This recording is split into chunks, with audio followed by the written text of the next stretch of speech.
자, 시편 126편 우리가 애송하고 또 잘 기억하는 시 중에 하나입니다.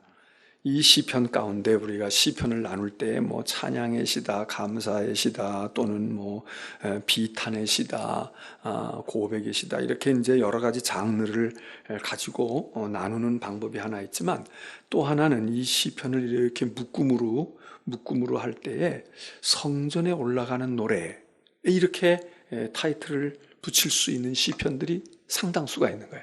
성전에 올라가는 노래. 이거는 성전에 올라가는 노래라고 하는 건 물론 예배의 찬송의 시다, 예배의 시다, 이렇게 구분할 수도 있겠지만, 시 자체가 가지고 있는 어떤 시 형식에 의한 구분보다는 그 시가 어느 때에 이 시가 활용이 많이 됐을까.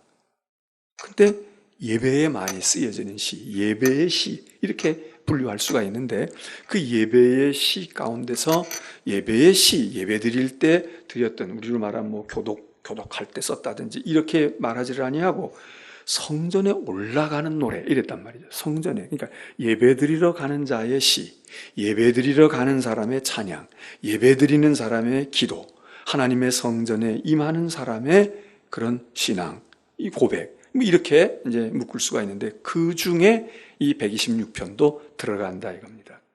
근데 사실 이 시의 내용을 우리가 읽어보게 되면 뭐 하나님을 가서 배웁는다든지, 뭐 하나님 앞에 꿇어 엎드려 경배한다든지, 하나님을 지극히 높으신 하나님으로 찬양하고, 그리고 그를 섬기라든지, 이런 내용으로 되어 있지 않아요.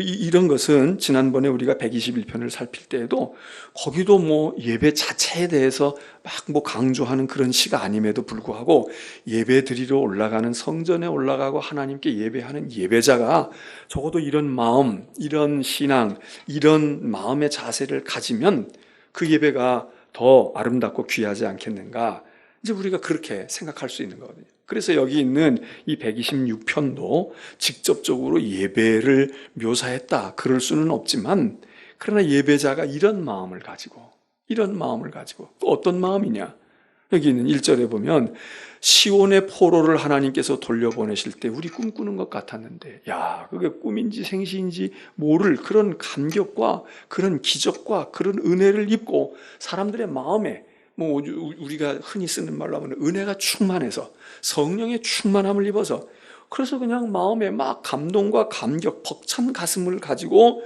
그리고 포로에서 돌아오는 백성들이 가졌던 그런 마음, 그 감격, 그게 바로 예배자가 가질 마음이 아니냐 이거예요. 그게 예배하러 가는, 성전에 올라가는 사람의 마음이 그래야 할 것 아니냐. 우리가 이래야 돼. 이런 마음으로, 마치 포로에서 돌아오는 귀한 민들의 마음속에 있었던 그 감동과 그 감격이 하나님을 배우러 갈 때, 하나님의 전을 향하여 갈 때 우리가 그래야 돼. 이런 겁니다. 생각해 보면 정말 우리가 하나님께 예배를 드리러 주의 전에 올라가거나, 주일날 교회에 오거나, 새벽에 기도하러 오거나, 하나님께 예배하러 올 때에 우리가 정말 이런 마음이 막 솟구쳐 오른다고 그러면, 우리가 그 예배가 살아있지 않겠어요? 그 예배를 통해서 우리의 영혼이 정말 날마다 새로워지고 강건함을 입지 않겠냐고. 근데 덤덤한 거예요. 무덤덤하고 그냥 오면 오고 말면 말고, 이런 마음이 우리 가운데 더 많으니까 그렇지. 그렇지 않다고 하면 얼마나 여기 있는 이 시편의 감격 같은 마음을 가지고 예배를 드릴 수만 있다면 얼마나 좋을까. 그래서 예배자의 시라고 볼 수가 있습니다. 그런데 이 시는, 126편의 시는, 예배 드리는 사람이 이런 마음의 자세로 드리면 좋겠다, 그리고 그러는 그런 시지만, 이 126편을 보게 되면, 이 126편을 이해할 때에 이제 시편이 그냥 뭐 어떤 그 시상이 떠올라서 될 수도 있지만, 이 126편 같은 것은 어떤 배경, 이 시가 나오게 되는 배경이 있을 거다. 그럴 때 이제 되게 두 가지 입장이 있어요. 하나는 정말 우리가 지금 얘기한 것처럼 포로에서 돌아올 때, 포로에서 돌아온다는 게 뭐예요? 바벨론 포로예요. 바벨론 포로 귀한 시 불렀던 그때의 감격, 그때의 그 마음, 그런 것을 표현하고 그것을 담은 시, 이렇게 많은 사람들이 생각을 합니다. 그래서 여기 있는 대로 우리가 시온의 포로를 하나님이 돌려보내실 때 우리는 그 포로의 귀한 단으로 돌아오는 귀한 백성 이스라엘은 얼마나 우리에게 정말 큰 놀라운 감동을 가지고 돌아왔는지, 우리 입에는 미소가 끊이지 않았고, 그리고 우리의 혀는 하나님을 찬양하는 노래가 가득했다. 그런데 이 시가 그러면 정말 이스라엘 백성들이 바벨론 포로에서 돌아올 때의 그 사람들의 심경일 수도 있는데 꼭 그렇겠느냐? 아니야. 이 시가 바벨론 포로에서 귀환할 때 돌아온 사람의 시가 아니라고 생각하는 사람들도 상당수의 사람들이 여기에 국한하지 말자, 이런 입장을 가지고 이 시를 이해하는 그런 사람들이 많이 있습니다. 그 사람들은 뭐냐? 바벨론 포로에서 돌아올 때 이 시의 이제 전체를 보게 되면 바벨론 포로에서 돌아오는 얘기만이 아니라 또 딴 얘기도 있기 때문에 그 부분을 이해하는데 이게 좀 어렵다. 그래서도 그러고, 또 하나는 바벨론 포로들이 돌아올 때 이렇게 감격하고 감동하고 막 그냥 희낙낙할 수만은 없는 상황이었다. 그 사람들이 돌아올 때에 물론 하나님이 이제 기회를 주셔서 우리가 바벨론 포로 정리하고 돌아가니까 좋아, 그러고 돌아올 수도 있지만 이 돌아오는 발걸음이 그렇게 가벼운 발걸음이 아니었다는 거예요. 포로 생활도 고달프지만 돌아가서 지금 다시 정착을 시작하고 다시 해야 할 자기의 고국의 현실, 이스라엘의, 유다의 현실, 이게 지금 결코 가고 싶은 나라, 매력이 있는 나라, 그런 나라가 아니라는 거예요. 대한민국이 그래도 지금 이게 나라냐 어쩌냐 그런 얘기도 드리고 이건 미래도 없고 이제 우리는 어떻게 해야 되는 거야 이런 염려하는 사람들도 있지만, 그래도 지금 대한민국이 이만한 위상을 가지니까 나 같은 사람들이 돌아오기도 하고 공부하고 오기도 해야 되겠다 이렇게 생각하지, 만일 우리나라가 지난번 우리 여름 수련회 여름 선교단 갔다가 왔던 것처럼 만일 대한민국의 지금 현재 상황이 라오스와 같고 미얀마와 같고 저 아프리카의 어떤 빈국과 같다 그랬다 그러면 포로가 됐든 뭐가 됐든 외국에 나가서, 이 바벨론이 당시에는 어떤 나라입니까? 이 바벨론이 지금으로 치면 미국이나 프랑스나 영국이나 그처럼 세계에 가장 강성하고 화려하고 대단한 나라잖아요. 거기서 이 유대인들이 지금도 마찬가지지만 유대인들이 어디 가든지 거기서 다 적응하고 또 하나님이 축복해 주시기도 하니까 포로가 되었을지라도 그 땅에서 얼마나 머리가 비상하고 얼마나 의지가 강한 백성들이에요. 거기서 다 자리 잡고 산단 말이에요. 거기 다 자리 잡고 언어도 습득하고 그러면서 자기 유대인이라고 하는 걸 뿌리내린 사람들인데, 거기서 고생도 했지만 지금 여기서 많은 것들을 이룬 사람들이 있을 거 아니에요. 근데 이 사람들이 이거를 다 벗어 던져버리고 지금처럼 무슨 은행 구자에 돈을 이체할 수도 있고 말이에요. 재산을 어디 가서 저기 가서 남의 나라가 살아도 여기서 다 관리할 수 있고 이러는 시스템이 되어 있는 아닌 때인데 그냥 온팍 가져가는 거나 가져가는 건데, 그리고 그 수천 킬로미터 떨어져 있는 그 어려운 여정을 통해서, 위험하기 이를 데 없는 여정을 통해서 기껏 돌아가서 자기 고국이라고 돌아가는데 이 유대 나라가 이게 폐허된 땅 아니냐고. 이게 가봐야 여기 산업이 있어, 취직할 데가 있어, 교육제도가 있어요, 무슨 주거시설이 마땅하게. 여기는 최고의 시설을 가지고 있었던 거기서 살던 사람이 돌아갈 것 같아요? 돌아가기 쉽냐고. 돌아가니 이게 그렇게 지금 시편에서 얘기하는 것처럼 우리 입에는 만면에 미소를 띠고 우리 혀에는 찬양이 끊이질 아니하고 돌아가는 발걸음이 진짜 무슨 뭉게구름이라도 타고 두둥실 가고 있는 그런 게 아니라는 거예요. 그런 게 아니에요. 이게 가다가 죽은 사람도 많은 거고, 가다가 난도질을 당한 사람도 있는 것이고, 병든 사람도 있는 것이고, 못 먹어서 아사당한 사람, 이러면서 돌아가는 길이 이렇게 즐거워. 단지 믿음으로 우리가 돌아가서 하나님의 백성이니까 하나님의 나라를 세우고 하나님이 원하시는 무너지는 이 나라와 성전을 수축해야 돼, 이 사명감으로 돌아가는 건 혹시 몰라도 이게 그렇게 기쁘고 행복하고 희낙낙한 길이 아니라는 거예요. 그러니까 이 시를 꼭 여기다가 더군다나 이런 측면에서 보면, 그래서 차라리 그것보다는 이런 바벨론이라고 하는 포로의 역사의 한 시점의 사건으로만 국한시키지 말고 우리의 인생과 믿음의 길에서 하나님의 사람들이 겪는 고난과 시련, 그리고 또 실패일 수도 있어요. 이런 여건 속에서, 그게 바벨론 포로와 같아. 그런 모든 상황, 꼭 요 시대에 있었던 경험한 사람들이 아니라 이런 인생의 많은 굴곡진 세월을 사는 사람들이 하나님께서 그의 멍에를 벗겨주시는 거예요. 회복시키신단 말이에요. 이게 귀한 또 회복이잖아요. 주권을 잃어버리고 빼앗긴 들에 다시 돌아가는 회복인데, 하나님의 회복, 이건 뭐 그냥 더 보편적으로 얘기하면 축복일 수도 있죠. 하나님의 복을 받고 하나님의 은혜를 입어서, 그래서 이 무거운 멍에를 벗어버렸어. 그래서 그것이 감사하고 그것이 감격스러워서 그렇게 노래하는 신앙에 이런 것에 대한 감사와 찬양의 시, 그렇게 이 시가 그런 배경에서 만들어진 것이고, 그런 마음을 가진 사람들 누구에게나 공감될 수 있는 거다, 이렇게 이제 이 시를 보는 입장도 있어요. 그러나 본질은 사실 같지. 어떤 시련과 고난 속에서든, 그게 나라가 패망해서든 내가 개인적으로 만난 고통의 환경이든 간에 그 불행과 시련을 딛고 하나님께서 큰 일을 행하셔서 회복시키셔서 그 회복의 은혜를 입고 그 감격과 감사를 가지는 사람의 고백, 신앙, 이게 이 시 속에 담겼다, 그렇게 볼 수도 있다 그겁니다.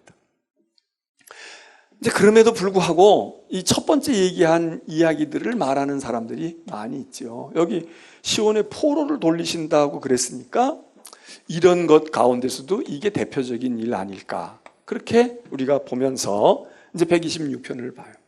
이 사람들이 이제 돌아오는 거야. 뭐 고난 가운데서 예를 들어서 죽을 질병에 매여 있다가 건강을 회복하고, 이제 치유가 됐어요. 5년 지났는데 이제 암이 깨끗이 다 사라졌어요. 이제는 건강한 거예요. 이렇게 선언을 받을 때, 그때 병원에서 진찰 받고 나올 때 그거 얼마나 감사하겠어요. 또 당신 이제 뭐가 잘못되어 있고 그렇지만 이제 그거 없는 일로 할 테니까 다 지워지고 말이에요. 다 없던 일로 해줄 테니까 걱정하지 말고, 이제는 집행유예가 다 끝났고, 이제는 형을 받았던 선고가 다 끝나서 이제는 감옥의 문을 열고 나가서 자유인으로 살아. 이제는 얼마든지 내가 하고 싶은 대로 하고 가고 싶은 대로 가라. 그럴 때 그런 회복과 그런 치유를 받았다면 얼마나 감격하겠냐. 그런 사람으로 우리가 여기 있는 이 시편을 대하고, 바로 우리가 예배 드릴 때에 이런 사람들이 이 회복의 은혜를 입은 기적 같은 회복을 경험한 사람들로서 우리가 하나님 앞에 예배 드리러 나온다 그러면, 우리가 여기 교회 와가지고 찬양의 은혜를 받고, 뭐 기도하는 분이, 대표 기도하는 분이 아주 은혜와 능력이 많아가지고 그런 기도의 은혜를 받고, 설교에서 뭐 불을 토하는 사자의 설교 같은 그런 설교가 없을지라도 우리 자신이 이런 영적인 상황, 이런 삶의 상황 속에서 하나님께 예배자로 나온다 그러면 그게 얼마나 은혜가 되겠어요. 얼마나 감격하겠냐고. 우리는 예배에 이런 게 필요하다. 이런 게 필요하다. 그래서 여기 똑같이 우리가 하나님 앞에 예배를 드려도 보통 사람들에게는 다 덤덤하고 그냥 아무것도 아닌 예배일 수 있어. 이거 뭐 그냥 맨날 똑같은 식상한 거야, 이러지만 만일 인생에 이런 것들을 경험하고 한 달 전에 또는 2달 동안 모진 시련의 터널을 겪다가 오래간만에 하나님 앞에 나오거나 건강을 되찾아가지고 나왔거나, 아니면 내가 여기 올 수 없는 건데 하나님 앞에 왔어, 이런 심정을 가지고 예배에 참여하는 사람, 저 126편에 있는 그런 심정과 그런 마음을 가진 사람이 하나님께 예배하는 거, 그게 얼마나 정말 이 시편을 그 사람들은 잘 이해하겠어요. 근데 보통 사람은 그렇지 않아. 이런 게 저절로 오지를 않는 거야. 왜? 여기 이게 없으니까. 이게 없어서 그냥 평범하고 그냥 안일하고 이렇게 됐으니까.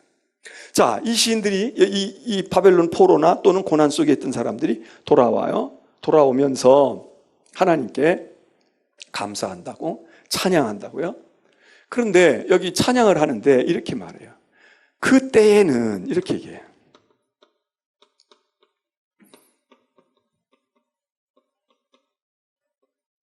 그들을 위해 여호와께서 큰 일을 행하셨도다. 대사를 행하셨도다. 2절에 2절. 자, 그때에는 우리의 입에서, 그들의 입에서, 그 입에는 미소가 띄었고 그들의 혀에는 찬양이 가득 찼었도다. 자, 여기서 이 문장에서 첫 번째 우리가 주의할 것은 시제예요. 시제. 시간. 자, 이게 뭐 이제 성경의 언어로는 성경의 본문을 해석하고 그럴 때에는 뭐 현재 완료냐, 미래 완료냐, 뭐 이런 얘기 하면서 이야기를 하는데 우리말의 시제에는 완료라는 게 사실 없잖아요. 미래, 현재, 과거, 미래 이렇게 돼 있지. 완료? 우리가 이제 영어를 배우거나 외국어를 배울 때에 이거는 과거에서부터 시작해가지고 현재까지 이루고 있는 거냐? 과거에 시작한 게 과거로 끝난 무슨 대과거냐? 뭐 이게 현재 완료냐? 과거 완료냐? 뭐 이런 시제. 우리말로서는 사실 그게 그렇게 선명하지가 않잖아요. 근데 그래서 그냥 우리 편한 대로 우리가 하게 되면 여기 있는 이 시제는 거의 과거 시제예요. 과거의 일이에요. 과거의 일. 그때에는, 이게 과거잖아요. 그때에는, 이게 지금 현재 얘기가 아니야. 그때에는 그들이 누구예요? 바벨론에서 포로로 또는 고난과 어떤 시련의 터널에서 극적으로 건짐을 받고 하나님의 은혜를 입고 인생이 회복되어진 사람들이 그들의 그들의 입에는 미소와 찬양이 가득 찼었도다. 그리고 그 과거에는 바로 그들이 그렇게 된 데에는 하나님께서 대사를 큰 일을 행하셨도다. 큰 일을 행하셨도다.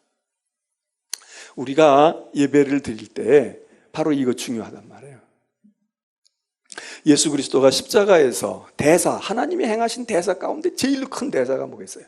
가뭄에서 비 내려주시고 병 들었는데 다시 살아나게 하시고 뭐 이런 걸 우리가 간증으로 하지만 사실 간증 중에 간증, 그리고 하나님이 행하신 큰 일, 우리를 위해 큰 일을, 저들을 위해 큰 일을 행했다. 큰 일이라는 게 십자가 사건보다 더 큰 게 어디 있어요? 하나님의 아들이, 의로우신 하나님의 아들이 우리를 위하여 당신의 목숨을 버리고 우리에게 생명을 주시려고 죽으셨도다. 십자가의 사건보다 더 큰 대사가 없어.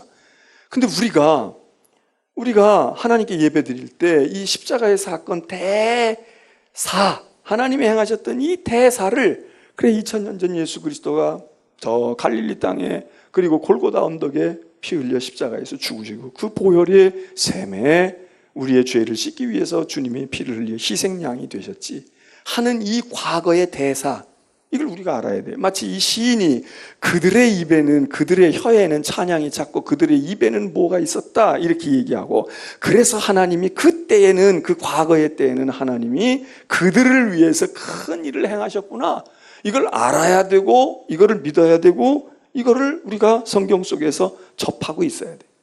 여기서 신앙이 되니까.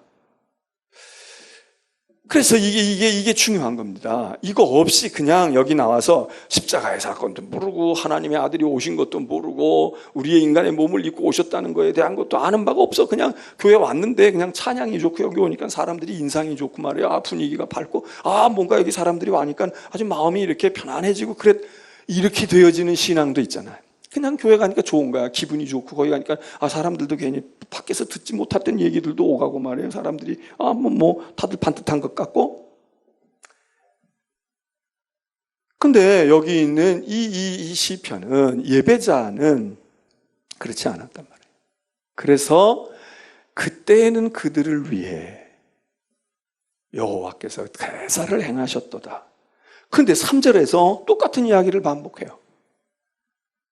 하나님이 큰 일을 행하셨도다. 그런데 여기 3절에서는 뭐라고 그러냐면 여호와께서 우리를 위해, 그래요. 왜? 대사를 우리를 위해. 자, 2절과 3절이 거의 같은 내용을 반복하고 있는데 그냥 반복하지 아니하고 하나님은 같아. 주체는 같아요. 은혜를 베푸시고 행하시는 하나님은 같아. 여호와께서 하신 거야. 하나님이 베푸신 큰일이야. 그런데 2절에서는 그들이라고 그랬어요. 그때에는 그들. 그런데 3절에서는 이 시편, 지금 이게 예배하는 성전에 올라가는 사람들이라면 이게 지금 500년 전에, 1000년 전에 바벨론 포로에서 돌아왔던 사람들, 아니 100년 전, 200년 전 우리 아버지 어머니가 예수 믿고 거듭나서 그래서 우리는 이렇게 건짐을 받았다라고 하는 그들의 고백이 아니라고요.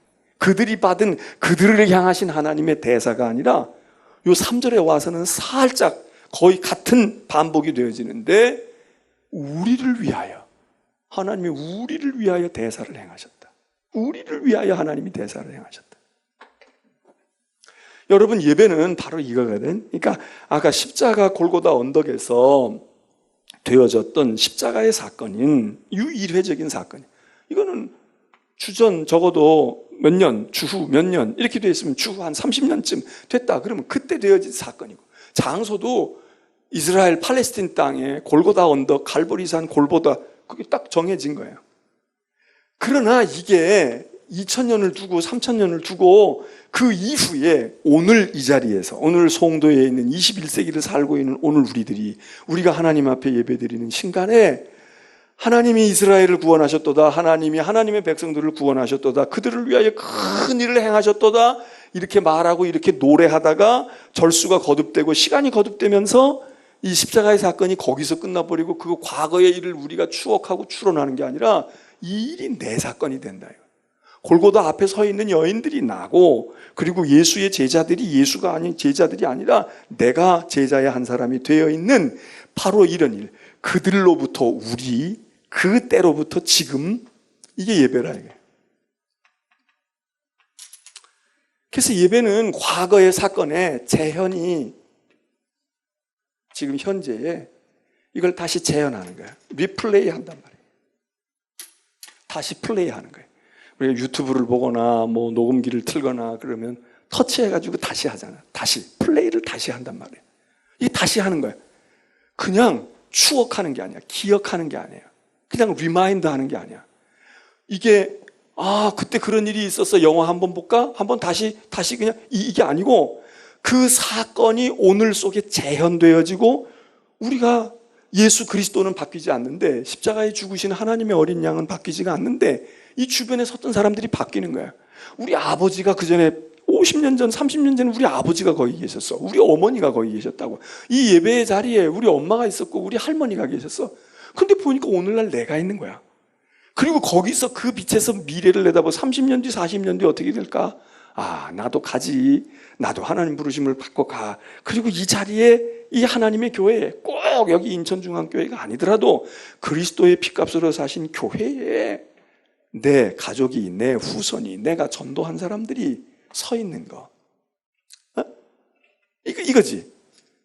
이게 바로, 그래서 예배는 기어기도 하지만 기념이에요.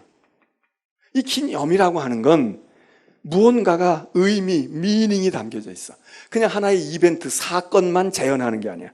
네가 아빠 노릇해, 네가 엄마 노릇해, 그리고 옷만 갈아입고, 그리고 뭐 여기다가 가면 쓰고 나와가지고 배영만 맡겨주는 게 아니라, 이게 전에는 그렇게 어머니의 일이었고 아버지의 일이었는데 그게 이제 내 일이 된단 말이에요. 내 거가 된단 말이에요. 미닝, 의미가 담겨지는 거야. 이거는 내 사건이 되는 거지, 내 사건. 야곱이 도망가요. 이제 축복을 받겠다고 했는데 이게 축복이 아니라 화가 되잖아. 그래서 도망간단 말이에요. 도망가다가 광야에서 하룻밤을 묵게 되는데 얼마나 처자가 맞아. 가야 할 길은 멀고 가본 적도 없고, 지가 뭐 거기 하란에 뭐 가보기를 했어, 뭐 들어보기를 했어, 활동 사진을 본 게 있어, 아무것도 없는데 기가 막힌 현실 속에 있는데 그날 야곱이 놀라운 경험을 하잖아요. 그 광야에 돌베개를 베고 있는 야곱이 하늘의 사다리가 열리면서 하나님의 보호자가 자기에게 쫙 펼쳐져 있고, 저 보호자 끝에 주의 천사가 오르내리는 것을 보면서 야곱이 큰 은혜를 받고 깨달음을 얻잖아요. 그래서 뭐라고 얘기해? 아브라함의 하나님, 이삭의 하나님, 그리고 그 할아버지의 하나님, 이삭의 하나님, 그 집에, 저 가나안 집에 있는 하나님만, 거기만 하나님이 계시는 줄 알았는데, 내가 지금 여기 멀리 도망와가지고 이 광야에 알지도 못하는 이 무지, 아주 이 공허한 땅에 내가 이거 있는데, 여기가 하늘의 문이로구나, 그래. 여기가 하늘의 문이로구나. 야, 하나님이 여기 계시네. 그래서 이름을 베델이라고 그래. 하나님의 집이로구나, 여기가. 이게 광야였어. 조금 전에는 광야였다고. 근데 광야가 아니고, 하나님이 여기 계시고, 하나님의 발등상이 여기 계시고, 하나님의 보좌, 여기서도 하늘을 올라가네. 하늘의 문이로구나. 그래서 루스라고 하는 광야의 이름을, 세속적인 이름을 베델이라고 바꾸잖아. 베델의 하나님. 하나님이 여기 계시는구나. 하늘의 문이로구나. 그러면서 이스라엘이 두고두고 그 후손들이 고백하는 아브라함의 하나님, 이삭의 하나님, 야곱의 하나님. 다시 말해서 그때 그들의 하나님이었어. 아브라함의 하나님이었고 이삭의 하나님이었는데 이 광야 루스에서 야곱의 하나님, 나의 하나님이 되는 거예요. 그러니까 2절에서 3절로 가는 거야. 그 우리가 예배를 드릴 때에 아브라함의 이야기, 베드로의 이야기, 바울의 이야기, 그런 전도자들 뭐 이런 이야기를 설교를 듣고 말씀을 듣고 읽으면서 그게 그들의 신앙의 조상들의 얘기고 믿음의 사람들의 얘기였지만 예배에 들어가고 몰입하고 찬양하고 기도하고 그러면서 아브라함의 하나님, 베드로의 하나님, 바울의 하나님만이 아니라 바울의 그리스도만이 아니라 나의 하나님, 나의 주, 내 것. 그때에는 그들을 위해서 여호와께서 대사를 행하셨도다. 그래서 그들의 입에는 미소가 가득했고 그들의 혀에는 찬양이 찼었는데 그런데 한 번 더 찬양하면서 한 번 더 고백하면서 그 하나님이 우리를 위하여 대사를 행하셨구나. 우리를 위하여 행하셨구나. 그래서 신학교 가면 뭐 요즘에는 모르겠어요. 우리 때에는 신학교 들어갈 때 아주 늘 반복되어지고 습관적으로 얘기되어지는 그런 말들이 있어요. 몇 가지 단어로 표현되는 무슨 no cross, no crown 이런 말도 하고 말이에요. 또 그런 것도 있잖아. not yet 또는 already. 이미이면서 아직 아니. 이제 이렇게 신학의 어려운 것들을 이렇게 잡아주는 이야기들이 있는데 그 중에 하나가 바로 이것과 관련되어졌어요. 그래서 여기 그때에는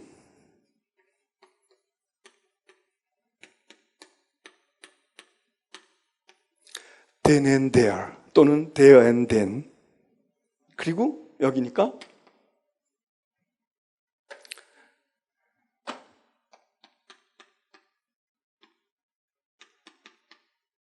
here 여기 2절이에요. 이거 3절이야. 그때에는 하나님께서 거기에서 그들을 위하여 큰 대사를 행하셨는데 그때에는 아브라함을 위해서 히브리의 노예들을 위해서 바벨론 포로들을 위해서 바벨론에서 하나님이 큰 기억을 큰 일들을 행하셨는데 지금은 이때에는 바로 여기에 나를 위하여 이건 그들을 위하여 여기는 나를 위하여 또는 우리를 위하여 하나님이 큰 일을 행하셨구나. 이게 시편 126편이 그래서 이제 성경 가운데서도 유명한 장들이 있고 유명한 장들이 있단 말이에요.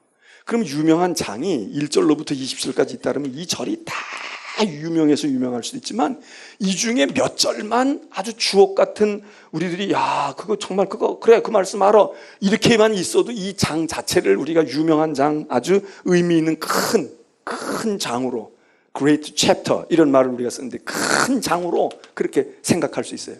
그런데 이 시편은 126편은 1절로부터 6절까지 다 어느 한 절도 1절은 좀 그렇게 강한 의미가 있고 2절은 좀 그냥 그렇고 3절이 또 그렇고 이게 아니고 1절서부터 6절 전체가 어느 한 절도 이거 2절도 좋고 여기도 좋고 여기도 좋구나 이런 거. 시편에 예를 들면 23편이나 시편 1편이나 이런 시가 짧기는 하지만 어느 한 절도 버릴 수 없이 다 구구절절이 막 큰 우리에게 울림을 주는 것처럼 이 126편도 그런 거예요. 이 6절이 어느 한 절도 놓칠 수가 없는 이 석절 동안에 이런 많은 지금 신앙에 심화되어지는 사건이 여기서 나타난다. 그 지금 126편에 여호와께서 우리를 위하여 큰 일을 행하셨으니 기쁜 게 그들이 아니야. 바벨론 포로에서 왔던 암에서 고침을 받았던 그 사람들이 기쁜 것만 아니라 이게 내 일이로구나. 하나님이 저들을 위해서 큰 일을 행했지. 야, 참 저 사람들 좋겠다. 저 사람들 저런 기적을 보았는데 나도 좀 하나님 그런 기적을 보게 해주세요. 그리고 부러워할 게 아니라 하나님이 나를 위해서도 지금 큰 일을 행하셨네. 내 인생 속에서도 하나님이 그 일을 대사를 행하셨구나. 그래서 이 기쁨이 그들이 입에서 막 그랬는데 이제는 자기가 우리는 기쁘도다 이게. 내가 기쁘다. 우리가 기쁘다. 만일 예배에서 우리가 이렇게 연결이 되어지고 이렇게 딱 우리들이 내 사건으로 심화가 되어진다면 어떻게 예배가 무미건조하고 덤덤하겠어요? 남 얘기가 아니라. 내가 얼마 전에 이제 지난주에 그 집회를 한 군데 했잖아요. 그랬는데 마지막 날 내가 이제 교인들과 우리 성도들의 관계, 그 전에는 다 하나님과 우리와의 관계나 그런 거 얘기하고 마지막 날에는 우리의 신앙이 또 하나의 죽은 사람과 사람의 관계인데 뭐 시간이 많지 않으니까 그 중에도 목사와 교인의 관계 이 얘기를 했다고. 그 얘기를 하면서 제가 내가 이렇게 목회 처음 시작할 때 이런 것들이 있고 이런 것들이 있었는데 이런 일들이 있었고 말이야. 그때는 가난하고 그때는 그랬지만 그래도 교인들과 목회자와 전도사의 관계가 이랬는데 그런 얘기를 했단 말이에요. 근데 이 얘기가 물론 교인들도 그게 그래 맞아 옛날에 우리 옛날에 그랬는데 요즘에는 교회가 그런 맛이 없고 그런 게 없지 이렇게 생각하지만 거기 있던 그 지방의 교육자들이 있었는데 그 교육자들이 말이지 그 얘기를 들으면서 이게 남 얘기 같지가 않은 거야. 맞아요. 목사님, 우리도 처음에 시작할 때 그 나이가 좀 이제 들은 목사들이나 이런 사람들 더 그렇고, 그래. 목회가 정말 그렇게 시작하고 그렇게 한 건데, 지금 우리가 그런 걸 잃어버렸어요. 우리가 지금 그런 게 다 피폐하고 메말랐어요. 그리고 공감을 많이 하더라고. 교인들이 은혜를 받기도 했지만, 목회자들이, 맞아. 좀 목사님 얘기 들어보니까, 그래, 맞아. 저렇게 했던 거고, 옛날 우리가 교인이었을 때 목사님들을 향해 그렇게 가졌고 말이야. 그렇게 했는데, 지금 오늘날 너무 각박하고 너무 살벌하고 말이지. 너무 긴장관계 있고 그게 뭐예요? 공감되어지는 거거든. 그들이 받았던 은혜의 사건이 그때에 있었던 일들이 지금 우리 지금 여기에 하나님이 대사를 행하셨구나. 이게 예배에서 경험되어지고 이게 예배에서 재현 리플레이 되어지는 거라 이거지. 예수 그리스도는 영원히 동일하셔. 근데 예수 그리스도의 주변에 있는 사람들은 바뀌는 거예요. 1000년 전, 2000년 전에 있었던 사도들이나 제자들에서 바뀌는 거야. 그리고 오늘 이때에는 우리가 바로 거기야. 우리가 거기. 이게 이제 이 시편이 얘기하는 거야. 그런데 3절까지 이렇게 되는데 4절 들어가면서 이 시편이 약간 조금 불연속을 나타내게 돼요. 포로에서 돌아와가지고 감격했는데 그래서 기쁘고 즐겁고 감격했는데 여기 4절에 가서 보니까 뭐라고 그러냐면 여호와요. 그리고 이제 구하 탄원이 나와. 이렇게 감격하고 만족하고 감사했던 이 시가 4절에 들어가서 하나님 그런 데 있잖아요. 남방 시내들을 돌리시듯이 우리의 포로를 돌리시옵소서. 돌려보내옵소서 이런 얘기가 나오는. 그럼 이건 무슨 얘기냐 이거. 포로로 지금 돌아왔는데 내가 지금 고통의 멍에를 벗고 이제는 그 포로된 자의 삶에서 구속의 삶을 노래하면서 감사하고 있는데 갑자기 난데없이 하나님은 우리의 포로들을요 남방 시내들 돌리듯이 돌려보내 주옵소서. 돌리시옵소서. 이게 과거로 회귀한 걸까? 이게 무슨 얘기일까? 그래서 이걸 역사적인 바벨론 포로의 귀한 시로 보는 사람들은 이렇게 해석을 하는 거예요. 나는 포로로 돌아왔어. 포로에서 돌아왔어. 그래서 우여곡절을 겪고 그리고 이제 땅에서 이러고 살고 있는데 그 사람들이 바벨론에 남아있는 포로들을 생각한다 이거예요. 우리가 아는 대로 바벨론에 붙들려 갈 때도 한 번에 다 붙들려 가지 않잖아. 우리가 역사를 공부해서 알지만 한 번에 붙들려 가지 않아. 두세 차례에 걸쳐서 왕들 붙들려가고 왕족들 붙들려가고 그렇게 붙들려가고 마지막으로 나라가 완전히 망하면서 또 잔뜩 붙들려가. 근데 돌아올 때에도 한 번에 돌아오지를 않아. 적어도 크게 3번에 걸쳐서 3회에 걸쳐서 돌아왔다는 게 성경이 얘기하잖아. 수르바벨 통해서 오고 에스라 통해서 오고 느헤미야 통해서 오고 그렇게 3번의 귀한 단에 걸쳐서 시간으로 따지면은 1, 2년이 아닌 거예요. 오랜 세월을 거쳐서 돌아와. 그래서 첫 번째로 돌아왔던 포로 귀환단들이 돌아왔을 때 아직도 어떤 이유로든지 저 바벨론 땅에 남아있는 동족들을 생각하고 자식들이나 형제들을 생각하고 하나님 그들도 빨리 돌아오게 해주세요. 빨리 돌아오게 해주세요. 이건 미래의 사건이지. 우리고 마찬가지잖아요. 지금 이 남쪽이 이러니저러니 해도 남쪽엔 자유도 있고 신앙의 그것도 있는데 북녘 땅에 누가 이산 가족이 있거나 가족이 있거나 누구 형제 동기간이 있다 또 아니더라도 우리의 동족들이 야 저기는 믿음의 자유도 없고 말이야 인간다운 대접 좀 못 받고 저 땅을 빨리 해방하고 빨리 저 땅에 하나님이 저기에 구원의 자유를 주셔야 되는데 저들을 돌리시옵소서. 그런 심정이다 이거지. 그러니까 우리가 해방을 받고 우리는 독립을 했지만 아직도 회복해야 될 통일의 백성들과 남은 우리 북녘 땅을, 북녘의 형제들을 생각하는 것처럼. 그럼 남방 시내를 돌려달라는 건 남방 시내? 이건 남방이라는 건 남쪽 지역?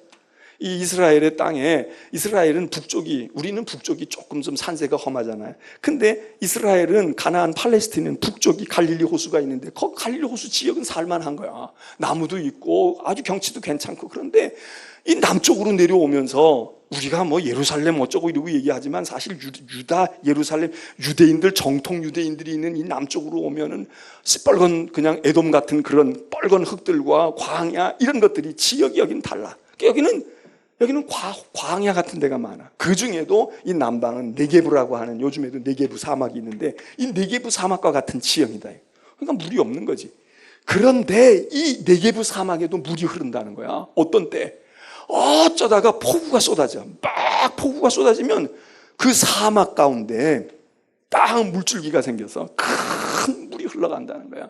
그거 지금 이 사람들은 알고 있는 하나님.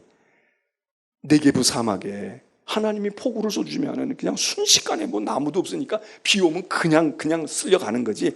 그런 물줄기가 흘러가듯이 네게브 사막에 물이 휘감아 돌아가지고 시내를 이루는 것처럼 우리의 못 돌아온 포로들을 돌아오게 하옵소서. 기적과 같이 돌아오는 일들을 주옵소서. 그리고 이제 하나님께 기도한다는 거예요. 오늘 우리도 바로 그런 기도가 전에는 있었잖아. 아유 구원받지 못한 내 어머니 아버지, 아이고 우리 동생은 어떻게 해야 돼. 그 간절한 마음이지. 남방 시내가 돌듯이 우리 동포들이 다 돌아오면 좋겠는데요. 돌아오면 좋겠는데 이 애타는 마음이 우리 가운데 없다고. 에이 꼭 뭐 교회만 가야 돼. 꼭 이래야만 돼. 에이 뭐 그냥 그 사람은 그러고 다 뭐 어떻게 되겠지. 자 여기 이 시에서 그 다음에 4절 5절로 가요. 5절로 가. 근데 5절에 가면 5절 6절은 또 분위기가 또 다른 거예요. 완전히 달라. 여기까지는 지금 포로나 고난 속에서 있는데 여기서부터는 무슨 일이 나오느냐. 울며 씨를 뿌리러 나가는 자 기쁨으로 돌아올 거다. 눈물로 씨를 뿌리는 자 야 즐거움에 탄을 거둘 거다. 이게 지금 이게 잘 안 맞아. 안 맞는다고. 지금 위에서 얘기한 건 뭐예요? 위에서 얘기한 건 하나님이 대사를 행하셨다는 거야. 하나님이 큰일 하세요. 여기서 인간의 역할은 없어. 포로들이 뭐 정직했다든지 포로들이 고생을 많이 해서 측은했다든지 이런 거 없어. 그냥 하나님이 큰 일을 하신, 우리로 말하면 하나님의 은혜, 하나님의 기적이에요. 그래서 하나님이 큰 일을 행하셔서 이런 일이 생겼는데 하나님도 큰 일을 행하셔서 남방신에 돌아오듯 우리 백성들, 우리 동포들 다 돌아오게 해주세요. 이런 거였단 말이에요. 그런데 이 5절과 6절에 가서는 이런 역사적인 이야기가 아니라 이건 농사 짓는 이야기야. 농사꾼의 이야기. 그리고 이 얘기는 뭐예요? 하나님의 은혜보다는 내가 무엇을 한다는 거야. 내가 울면서 새벽부터 나가서 씨를 뿌리고 내가 눈물로 이 척박한 땅에 씨만 뿌리면 뭐해? 거기 물기가 있어야 되는데 하늘에 비가 안 오니까 내 눈물을 쏟아서라도 내 눈물을 쏟아 부어서라도 내 눈물과 더불어 이 토양에서 싹이 날 것이니 농사 짓는 사람이 울며 씨를 뿌려도 그리고 눈물로 씨앗을 심어도 곡식단을 가지고 즐겁게 기쁘게 돌아오는 날을 보리로다. 이거는 희망사항이면서 결심이지. 자기 의지지. 그 보세요. 신앙이 어떤 사람들은 하나님의 은혜를 모르는 사람이 있어. 그래서 자기가 노력하고 말이에요. 밤이 맞도록 수고하고 이것만 열심히 하고 신앙이 그런 힘을 그런 에너지를 얻게 하고 의지를 강하게 해주는 것처럼 생각하고 인간의 의지, 인간을 강하게 하고 우리는 못할 것이 없어. 우리는 다 할 수 있어. 이걸로 신앙을 무장하는 사람이 있고 또 반대쪽에는 어떤 사람이냐? 모든 게 하나님의 은혜야. 자기는 아무것도 하는 것도 없어. 그냥 하늘만 쳐다보고 그냥 기도만 열심히 하고 하나님이 해주실 거야. 하나님이 해주시는 걸 믿어. 우리가 하면 무엇을 하겠어? 그리고 하나님이 대사만 바라다보는 사람이 있어. 근데 이 시는 하나님의 대사를 지금 근거로 하지만 하나님 큰일 해주세요. 하나님 살려주셔야지. 하나님이 안 해주시면 우리 못 살아요. 이러고만 있는 사람이 아니야. 이 예배자들은 울며 씨를 뿌린다. 그리고 울고 나가는 거야. 나가기 싫은 거지. 일하러 가기 싫고 직장도 가기 싫고 공부도 하기 싫은 거야. 가정의 생활도 하기 싫어. 갈등이 많고 집안 들어가는 건 너무 그래. 그리고 그냥 직장에 가도 그냥 이렇게 저렇게 스트레스 받고 말해요. 그리고 울며 다니는 거야. 그런데 하나님 나 이거 싫으니까요. 그리고 입을 뒤집어 쓰고 그리고 금식하고 그냥 꿇어 앉아가지고 하늘만 바라다보고 바꿔주세요. 이렇게 하지 않는단 말이에요. 눈물을 흘며 나가는 거야. 씨를 뿌리러 간다고. 그리고 그 척박한 환경이지만 물이 없고 비가 안 오면 내 눈물을 쏟아서라도 그 눈물에 씨알 하나를 딱 심어. 그러고 지나가면 거기서 기쁨으로 즐거움으로 노래하는 날이 오고 그리고 거기서 곡식단을 거둔다 이거예요. 이게 건강한 사람의 신앙이지. 근데 우리가 보통은 한쪽에 치우쳐. 하나님의 은혜를 믿고 의지하고 그리고 오로지 하나님 그저 나는 믿음만 가지고 주님이 해주실 테니까 이러고 있는 사람. 애들이 공부도 안 해. 사업도 뭐 열심히 노력해서 하려고도 안 해. 그냥 하나님이 복 주시면 되지 내가 뭐 밤이 맞도록 수고한다고 되느냐고 이러고 앉았어. 또 한쪽에는 그게 어느 쪽 얘기인데 그렇게 해? 그래도 믿을 건 믿으라도 말이야. 해야 되는 거야. 뭐 해야 된다고. 그리고 뭐 해야 된다고 하는데 결국은 하나님의 은혜는 기대하지 아니하고 자기의 힘으로 승부를 걸려고 하는 거야. 죽으라고 공부하고. 그러니까 주일날 교회 가는 것보다는 예배 드려야 되는 거야. 교회 가는 것보다는 자기 공부하는데 학원에 가야 되고 이거 해야 되는 거야. 이게 언밸런스 하게 돼. 근데 이 시편은 짧은 시지만 하나님의 대사를 노래하고 있는데 하나님의 큰 일을 경험하고 감격하고 있어요. 그러면 그냥 널브러질 거 아니야. 그냥 하나님이 다 알아서 책임져 주시는데 오로지 하나님만 의지하고 교회만 와서 살고 오로지 그냥 주님만 바라보고 기도에만 힘쓰고 아무것도 안 하고 그렇게. 근데 이 사람은 그렇게 하나님의 은혜를 찬양하고 예배 드리고 그리고 나가는데 삶의 자리가 그렇게 쾌적한 데가 아니야. 그렇게 지금 행복한 가정도 아니고 행복한 일터도 아니고 넉넉한 곳이 아니야. 울며 가는 거야. 오늘도 또 한 번 예배 드리고 또 한 번 이게 이 126편 속에 아주 절묘하게 어우러져 있어요. 그래서 눈물을 흘리며 씨를 뿌리는 자는 기쁨으로 거둘 거야. 그 확신을 가진 거야. 하나님은 남방시내를 돌려주세요. 이 기적의 땅에 내 눈물 가지고 되지도 않아. 이걸 어떻게 이 사막에 내가 눈물을 흘린다고 강물이 흐르겠어. 하나님 이거 돌려주세요. 그런데 나는 내 주변에 내 상황 속에 있는 이 내 발치와 내 주변 속에 눈물로 씨를 심겠습니다. 울며 내가 씨를 심을 거예요. 그리고 언젠가는 거둘 수 있을 것입니다. 하나님 거두게 되겠지요. 기쁨으로 단을 가지고 오리로다. 만일 우리가 예배에 임할 때에 이 126편의 예배자와 같은 마음 체험 고백이 있다면 예배도 살 거고 예배드리고 난 다음에 우리의 삶의 자리가 척박하기 이를 데 없는 그런 메마른 땅일지라도 그래도 거기서 싹이 나지 않을까. 이 126편이 얘기하는 거예요. 그건 너무 아주 풍성하고 좋은 시입니다. 하나님, 내가 예배 드릴 때 이 126편의 예배자처럼 그런 마음과 그런 신앙 그거 주옵소서. 하나님의 큰 일을 확신하고 내 환경과 처지 속에서 그렇지만 나는 보잘것없지만 내 눈물이 내게 부를 적실 눈물은 아니지만 내가 하늘에 콩을 심고 씨를 심어서 내 자식을 위한 눈물이 내 삶의 자리를 위한 눈물이 곡식단으로 변하고 열매 맺는 때가 오리라.